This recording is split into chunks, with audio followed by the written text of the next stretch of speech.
Au cœur du Wisconsin, il existait autrefois une petite ville nommée Dovland.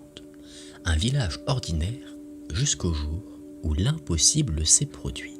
Dans les années 90, Dovland a disparu, littéralement. Mais pas une simple évacuation, pas un incendie, pas une catastrophe, non. C'est une ville entière, ses maisons, ses rues, ses habitants, qui se sont volatilisés, effacés, sans laisser la moindre trace. Quelque chose d'insensé, et pourtant, voici l'histoire bien réelle de Dovland. Cette ville qui, un jour, a cessé d'exister. Chaque ville conserve des archives. Les noms des élus, les actes de propriété, les naissances, les décès. Tout est enregistré.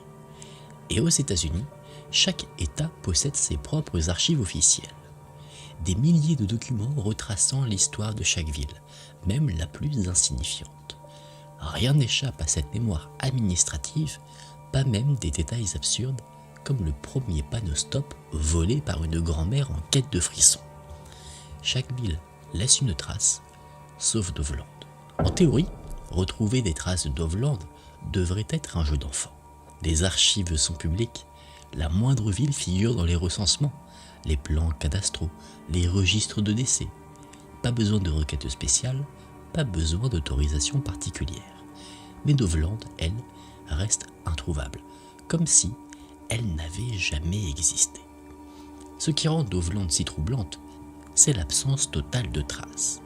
Aucun registre, aucun acte de changement de nom, aucune modification de zone, sur aucune carte du Wisconsin, pas le moindre point marqué Dovland. Officiellement, cette ville n'a jamais existé. Et pourtant, des gens s'en souviennent. Certains jurent y avoir grandi. D'autres affirment y avoir rendu visite à des proches. Et plus étrange encore, quelques-uns possèdent des souvenirs physiques, des t-shirts, des cartes postales, des objets marqués au nom d'une ville que personne ne retrouve. Comment une ville entière et ses habitants auraient-ils pu se volatiliser du jour au lendemain? Comment des maisons, des routes, des écoles auraient-elles pu être effacées, non seulement du paysage, mais aussi des mémoires officielles? Qu'est-ce qui a pu engloutir Dovland? Et pourquoi personne n'en parle? Nous voilà face à une ville dont on se souvient mais qui, officiellement, n'a jamais existé. Alors comment expliquer l'inexplicable? La première théorie parle d'une catastrophe naturelle. Certains avancent qu'un tremblement de terre aurait frappé Dovland et qu'un gigantesque gouffre aurait englouti la ville entière, la dévorant en silence. Mais si c'était le cas, pourquoi n'existe-t-il aucun rapport, aucun article de journal? Rien, juste le vide. Quelqu'un aurait forcément remarqué quelque chose, non? Une autre théorie circule pourtant. Et si Dovland avait été noyé? Mais littéralement. Dans le Wisconsin, plus de 900 barrages ont été construits au fil des siècles. Certains ont cédé, d'autres ont été abandonnés ou détruits. Des villes entières ont failli disparaître sous les flots. Alors, Dovland a-t-elle été engloutie par une crue, effacée par une inondation si violente qu'elle aurait balayé jusqu'à son souvenir? Mais même dans ce cas, pourquoi aucune archive ne mentionne sa destruction? Une troisième théorie, plus sombre encore, suggère que Dovland aurait été détruite, non pas par une catastrophe naturelle, mais par une expérience militaire qui aurait mal tourné. Une ville rayée de la carte après un projet classé secret défense. Une idée digne d'un film, mais certains y croient. Une variante de cette hypothèse raconte que Dovland aurait été une ville militaire temporaire, un camp installé le temps d'une opération, puis démantelé. Mais alors, pourquoi tant de témoins parlent d'une ville normale, avec des familles, des commerces, des souvenirs? Cela ne colle pas. Enfin, la théorie la plus rationnelle, celle de l'effondrement économique. Dovland aurait été déserté, ses habitants partis chercher une vie meilleure ailleurs, comme tant d'autres villes fantômes disséminées à travers les États-Unis. Mais là encore, un détail dérange. Quand une ville meurt, elle laisse des ruines, des routes abandonnées, des bâtiments en ruine. Dovland, elle, n'a rien laissé.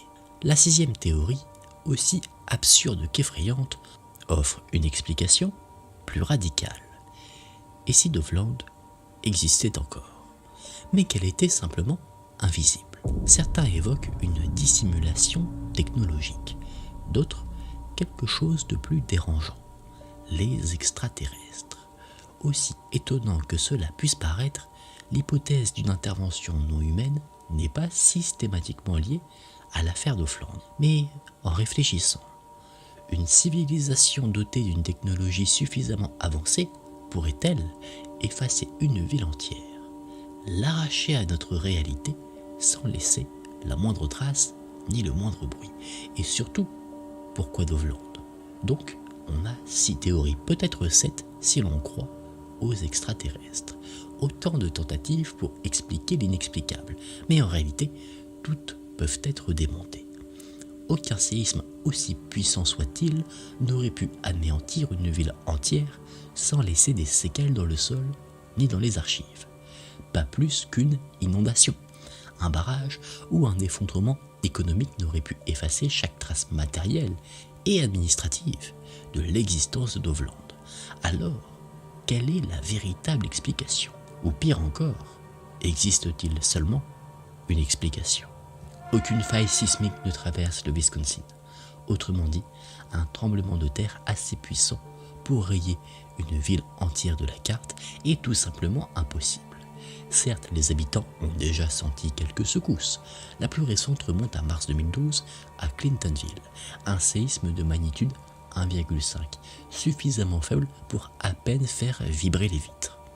Les rares secousses ressenties dans l'État proviennent de très loin, du Missouri, du Canada ou encore de l'Illinois. Dans toute l'histoire du Wisconsin, aucune ville n'a jamais subi le moindre dégât sérieux à cause d'un séisme. Alors non, Dovland n'a pas été engloutie par un tremblement de terre, et pourtant, elle a bel et bien disparu. Et même si un gouffre avait englouti la ville entière, alors cela voudrait dire que l'État aurait comblé le cratère et prétendu que Dovland n'avait jamais existé. Dans un film, pourquoi pas, mais dans la réalité, impossible. Quant aux barrages, certains ont englouti des villes sous les eaux, mais ces villes figurent dans les archives. Leurs ruines sont encore là, visibles sous les lacs artificiels. Quand une ville meurt, elle laisse toujours des cicatrices. Même une expérience militaire désastreuse n'expliquerait pas ce vide total. Par exemple, à Tchernobyl, la catastrophe a tout ravagé. Et pourtant, les bâtiments sont là. Les carcasses des écoles, les appartements éventrés, les jouets d'enfants laissés derrière. Un bombardement, une explosion, une arme secrète, peu importe. Il resterait des débris, des fragments, des preuves matérielles. Mais à Dovland, il ne reste rien, absolument rien. L'idée que Dovland ait été une base militaire temporaire ne tient pas non plus. Partout aux États-Unis, d'anciennes installations militaires hantent encore le paysage. Bases aériennes, bunkers, silos à missiles, tous abandonnés, mais toujours debout. Des bâtiments délabrés, recouverts de graffitis, où les adolescents s'aventurent la nuit à la recherche de sensations fortes. Si Dovland avait été une ville militaire, ces ruines existeraient toujours. Mais là encore, rien. Reste l'hypothèse la plus crédible, celle d'une ville morte, désertée après un effondrement économique, comme ces boomtowns nés de l'or, du charbon ou du pétrole, prospèrent un temps puis abandonnés dès que la ressource venait à manquer. Mais ces villes laissent des traces, des rues désertes, des maisons en ruine, des devantures poussiéreuses. Dovland, elle, n'a laissé aucun squelette, pas même une route abandonnée. Comme toutes les autres théories, celle de la ville fantôme ne résiste pas. Si Dovland avait été abandonné, il resterait des ruines, des routes effacées par le temps, des bâtiments rongés par la rouille. Quant à l'idée d'une ville devenue invisible, cela relève presque de la science-fiction. Et pourtant, personne n'a mieux expliqué ce mystère. Alors qu'était vraiment Dovland dans le Wisconsin? Une ville réelle, effacée de l'histoire, ou un souvenir collectif implanté dans les esprits par quelque chose que nous ne comprenons pas? Personne ne sait vraiment qui a lancé la légende de Dovland dans le Wisconsin. Mais une chose est sûre, avant 2015, aucune trace, aucun témoignage, aucune mention d'une ville disparue au cœur du Wisconsin. Absolument rien. Internet a simplement fait ce qu'il fait de mieux, transformer une rumeur en réalité.